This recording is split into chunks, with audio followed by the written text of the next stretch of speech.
ang pinagbulan, ang totoong istorya ng Club Balay Isabel. So yun ang gusto kong ibahagi sa inyo ngayong gabi. Noong 2007, during the initial opening of Club Balay Isabel, ang maliit na pangarap ko lang noon ay mahanay ang bayan ng Talisay sa tourism map ng Batangas. Ganun lang kasimple ang aking pangarap at the time. So samahan ninyo ako sa pagbabalik tanaw sa 18 taong paglalakbay ng Club Balay Isabel to where it is now. Nagsimula kami, wala kaming resort at hospitality background. Ang background ko noon, bankero ko, accountant, at the same time naging contractor. So medyo malayo sa tourism. Nagsimula kami sa zero, talagang zero lang noon. Pinagsimulan namin mga ilang kubo, pero at that time sabi ko kung gagawa tayo ng kubo, huwag naman basta kubo. So may tina-target na kami standard. Pinalagyan namin ng aircon, may colored glass sliding door. So sabi ko parang medyo maiba naman. Ngayon, ang Balay Isabel ay may 200 rooms. Paano nga ba kami nagsimula?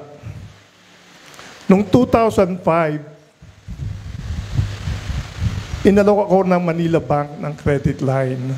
Yung EVP ng Manila Bank, nag-breakfast kami. Sabi niya, Nelson, bigyan kita ng credit line. Sabi ko, teka sandali, hindi maganda ang business situation ngayon. Yung business climate medyo tagilid. Ayaw namin ng credit line. Sabi niya, di ba taga-Talisay ka? Sabi ko, oo. Meron kaming property dyan, foreclosed property. Mahigit ng 20 years na tulog. Baka pwedeng yun na lang bilhin mo sa amin. Sabi ko sa kanya, alam mo ako, medyo mahal yan, hindi ko kaya. Nung ipakita niya sa akin ng figures, nagpakita siya, nagkwenta, nagulat ako. Sabi ko, less than half the price nung inilala ko, minamarket ng mga ahente. So naka-interest ako, katapat lang ako ng bahay namin yan . So sabi ko, kung okay sa'yo, bukas din, mag-down ako kalahating milyon, 500,000 pesos, magpirmahan tayo ng kontrata, bigyan mo ko magandang term, 3 years ka ako at saka mababang interest. So doon po nagsimula yan. So dyan nalagay yung old FO namin, yung clubhouse, at saka yung mga initial na mga kubo. Nung kunin namin itong Manila Bank property na 3 hectares, wala miski isang structure except doon sa 6 na maliliit na poste na nagsisilbing poste ngayon nung Red Egg na dating front office. It was never meant to be a resort. Simple subdivision lang ang plano namin. Kasi ibinibenta namin sana yan na 1,000 lot dahil yun naman ang aming existing business sa Maynila. So, paano ba nabago ang plano namin? Ba't ito naging resort? Noon pong January 2007, about 4 week of January, yung PepsiCo International, yung HR manager niya ay kaibigan ng wife ko ni Cecil. Nag-inquire siya, tinanong niya kung pwede raw yung property ay magamit na family day 2nd week of April. Sabi ko, wala namang kaming facility. Sabi ko, no way ka ako. Sabi ko, hindi namin kaya. At that time, may isa lang kaming villa, nandun ang Batangay New Hall, and may ilang kubo.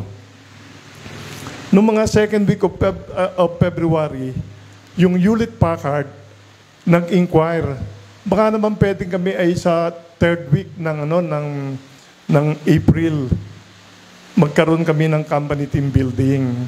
So nag-usap kami ni Cecil, ang wife ko.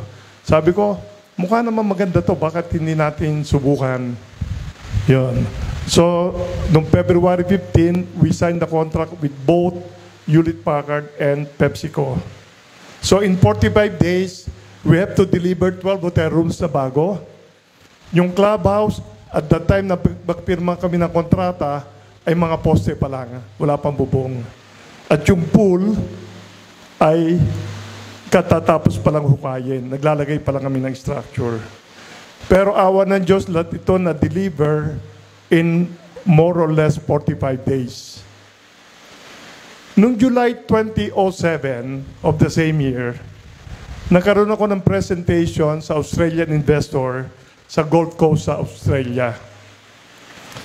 So ito mga 18 more or less, mga 18 investor sa isang hall na sa Gold Coast.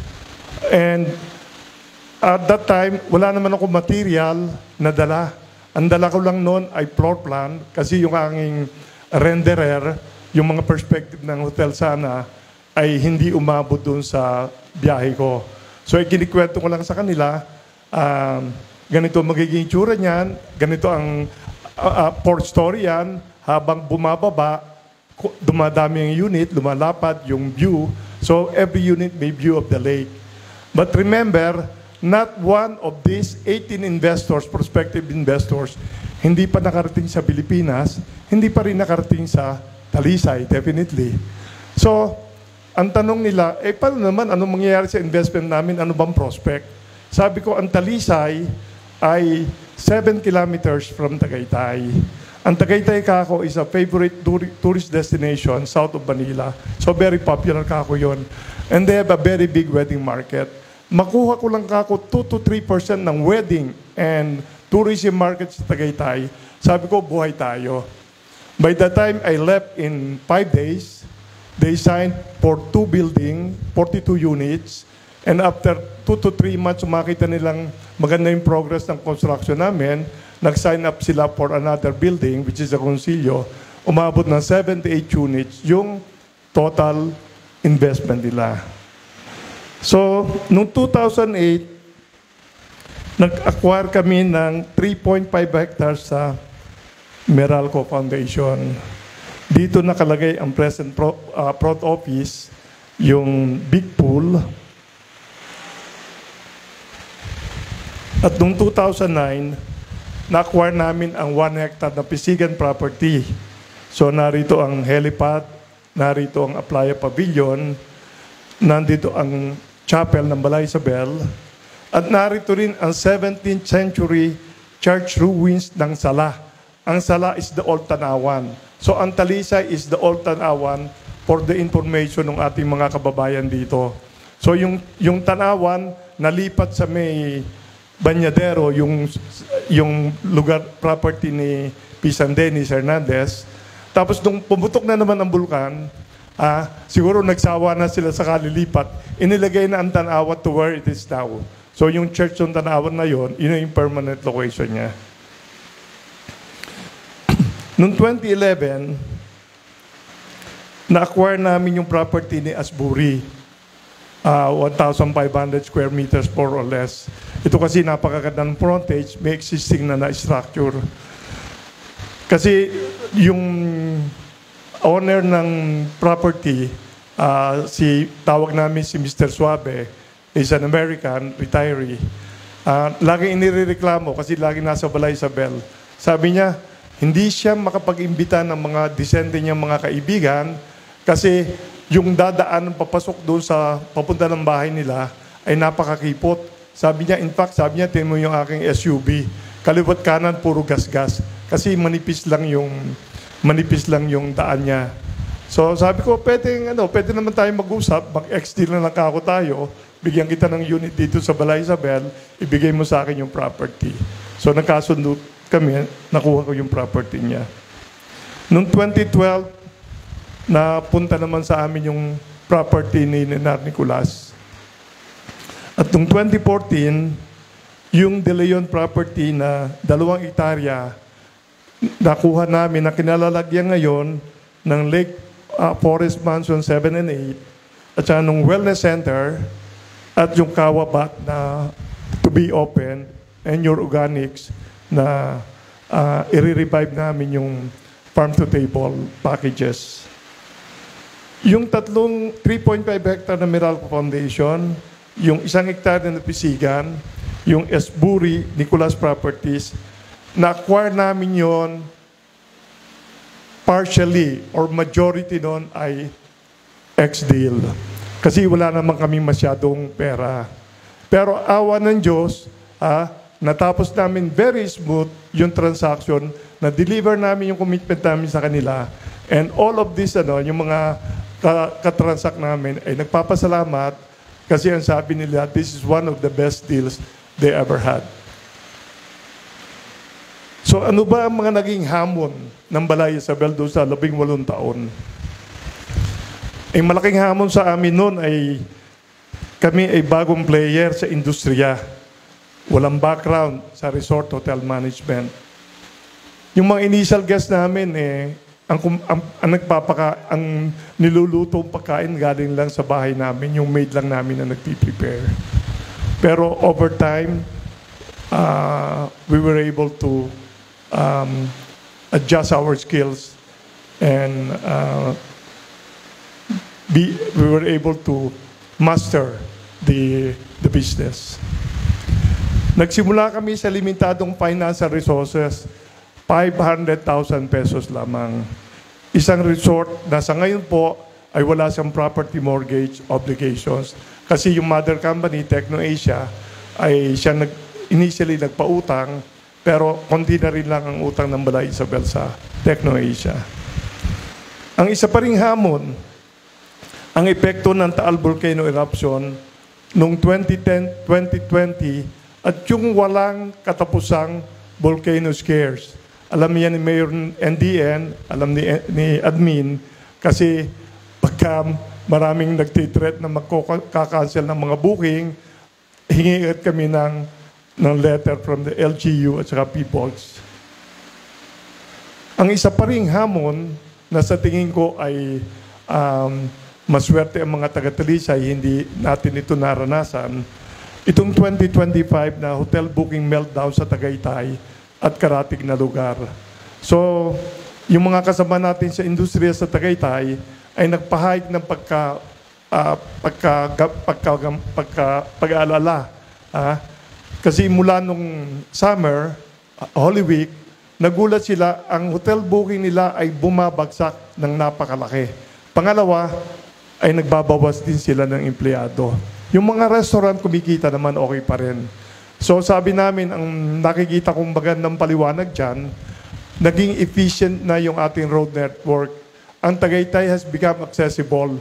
Napakaraming access routes, access points ang Tagaytay.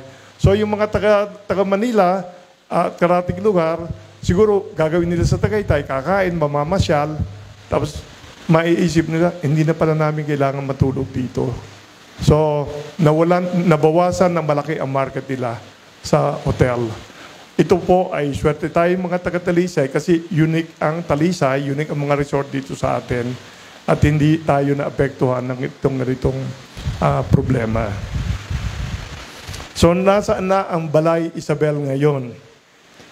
Kilalang resort tayo sa south of Metro Manila. May 200 rooms at 23 air-conditioned function halls. Kaya mag-accommodate ng 1,200 overnight guests at 3,500 day guests. Hindi kami nawawala ng mga pakulo. Yung nga sa laging sinasabi sa aming marketing team, lagi kaming may pasabok, lagi kaming may gimmick. Ang unang-una naming pakulo, yung Moby Deep. Yung Moby Deep kasi it made a lot of noise. Ito ay floating pool, 5 sets of pool floating on the lake. In-launch namin yan ay 2010. So napakalaking tulong. Nagkaroon din kami, ang Aqua Park ay nandyan, continuing ang Aqua Park. Yung Farm to Table experience, marami tayong mga events, gaya na sa Guan sa Gibtaal, Miss Earth International noong 2010, Binibiling Pilipinas International 2010, maraming mga TV shows, maraming media coverages, at marami ring features sa magazines and newspapers. And we have a long list of notable personalities who visited Balay. Yung UN Secretary General, dalawang presidente ng Pilipinas, si Pinoy and BBM, dalawang vice president, si Noli and Leni Robredo, napakaraming senador at napakaraming mga CEOs, mga kakilalang negosyante gaya ni MB Pangilinan. So, napakaswerte po natin na ang bayan ng Talisay ay narating ng mga well-known celebrities and personalities na ito. So ano pa ang mga plano ng Balay Isabel? Ang patuloy na pagpapabuti. We have to remain competitive. Mas masigla, mas malakas, at mas mahusay na resort hotel establishment. Pinagbubuti namin ang skills development, work efficiency at customer training. Room amenities and upgrade ay sinisimulan na rin po namin. Facility improvements tulad ng bagong gym at magdadagdag kami ng mga elevators. Magkakaroon din kami ng Lakeview and Mountain View rooftop bar and cafe very soon. So yung Kawabat at Wellness Center ay within the year ay mabubuksan na rin namin. Isa sa aming malaking pangarap, at siguro ang ating LGU ay makakatulong din dito, ay maging ganap na convention hub ang Talisay. Meron kaming lugar, 3,000 square meters, and kung mako-convert namin ito into a convention facility, tentatively we call it Balay Isabel Arena, yung aming mga partners, Juan Carlo and Queensland, they express interest in investing with us. So kung matutuloy po yun, kaya naming mag-host ng 2,000 guest sit-down dinner, 3,000 guests na convention type, assembly type. So pwede tayo magkaroon ng sporting events, pwede tayo magkaroon ng mga concerts, may sarili itong parking space. So hindi makakasira doon sa yung ano namin, sitwasyon namin, present situation ng Balay Isabel. Ano ba yung mga lessons, mga leksyon na natutunan namin? Na mula sa 500,000 pesos lang, napalaki namin ito sa isang matagumpay na resort.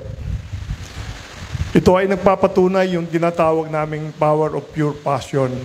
We are passionate in what we are doing.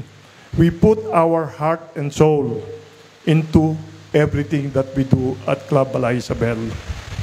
Nasabi nga may mga ilang columnists and writers at iba ring guests na sinasabi nila, pag punta raw nila sa Balay Isabel, yung imprint nung heart and soul ng owner ng Club Balay Isabel, nakikita nila sa bawat struktura ng Club Balay Isabel. The way we designed everything, the way we plan the spaces.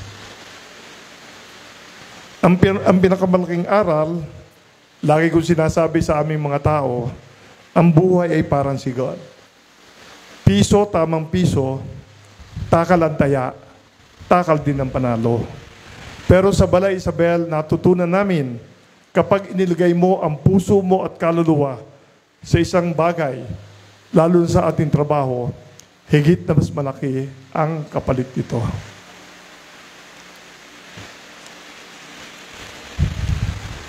So, ang tunay na puhunan ay ang aming pinakamalaking investment ay hindi pera, kundi puso at kaluluwa ng mga taong bububuo sa Balay Isabel. So, ano nga ba ang masasabing sikreto ng Balay Isabel?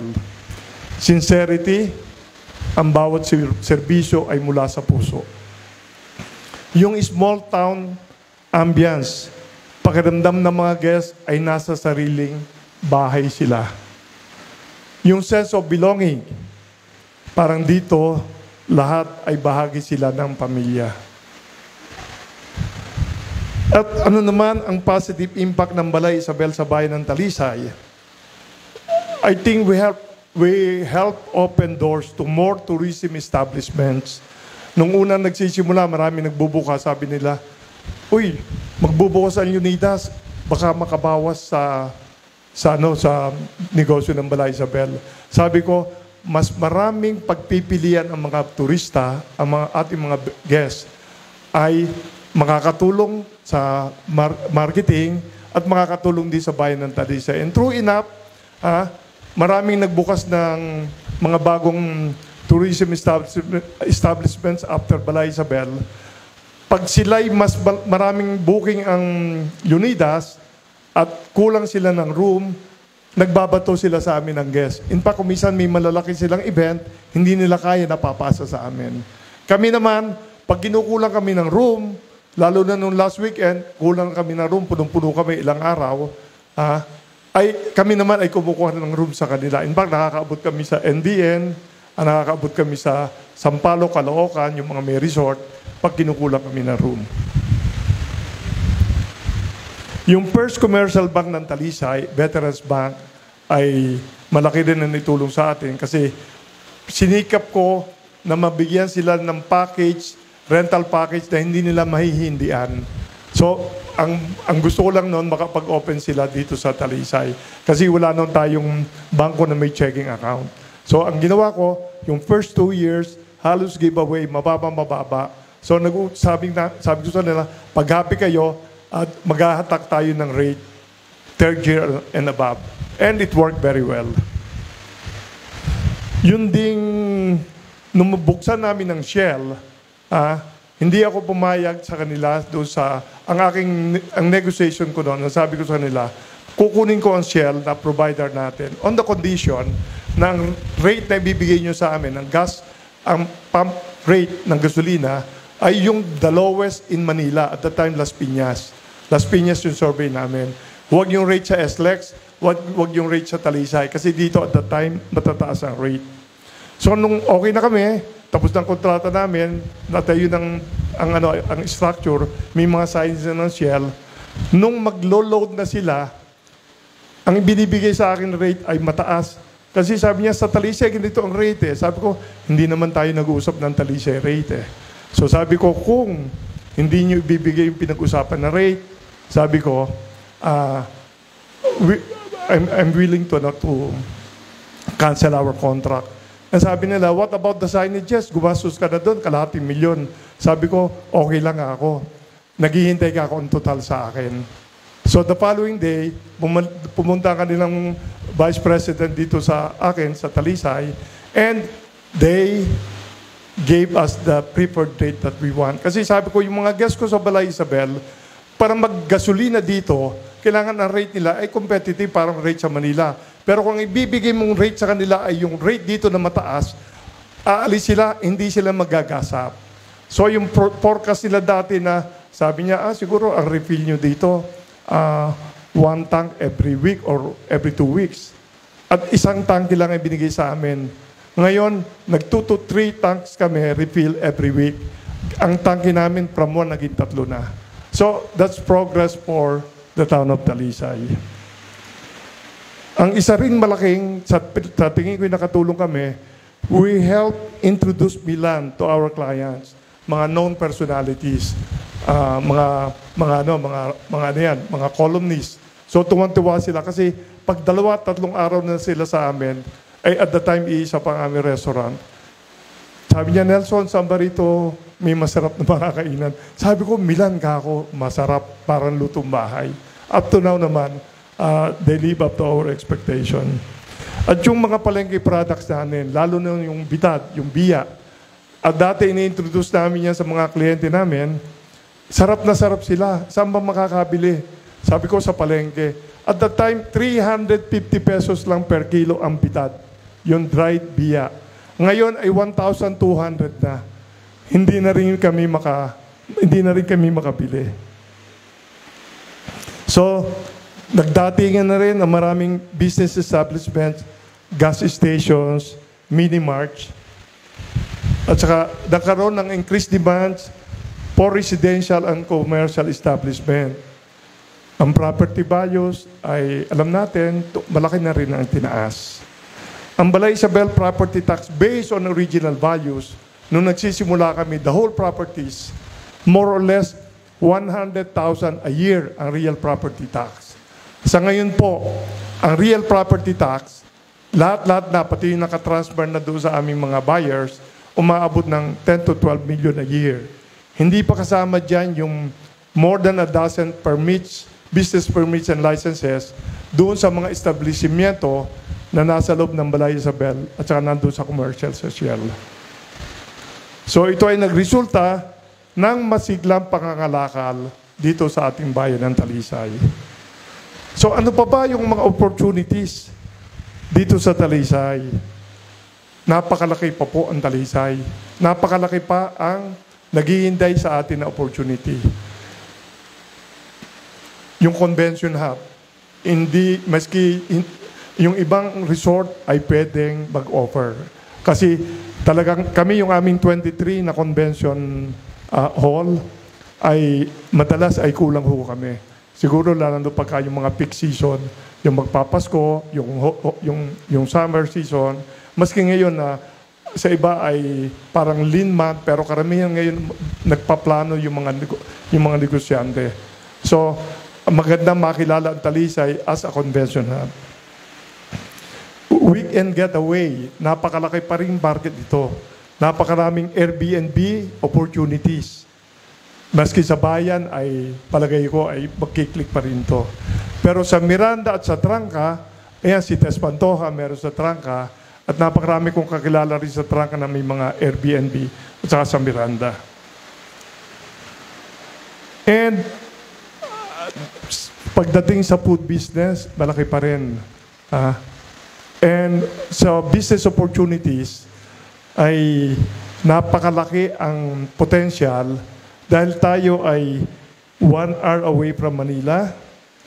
Yung improvement ng SLEX, Star Tollway road network, napakalaki ang impact sa atin. Yung proximity to booming business, industrial and business centers, gaya ng Tagaytay, Tanawan, Santo Tomas, Malbar, and Lipa, ay napakalaki ang magiging impact sa bayan ng Talisay. Tayo ay nagiging sentro na. Tayo ay nagiging suburban na ng mga booming metropolis in our midst. So this would mean unprecedented growth for the town of Talisay in the coming years. So kami nagpapasalamat ng lubos sa suporta ng ating mga kababayan, LGU ng Talisay, lalo na kay Mayor NDM. Hindi kami malalagay sa aming kinalalagyan ngayon kung wala ang suporta ng bawat isa sa inyo. Sana itong kwento ng paglalakbay ng Balay Isabel ay magsilbing hamon at inspirasyon sa ating mga kababayan, lalo na sa kabataan, na hindi pera lang ang puhunan sa pagpundar ng isang matagumpay na negosyo. Maraming salamat. Magandang gabi sa inyo lahat.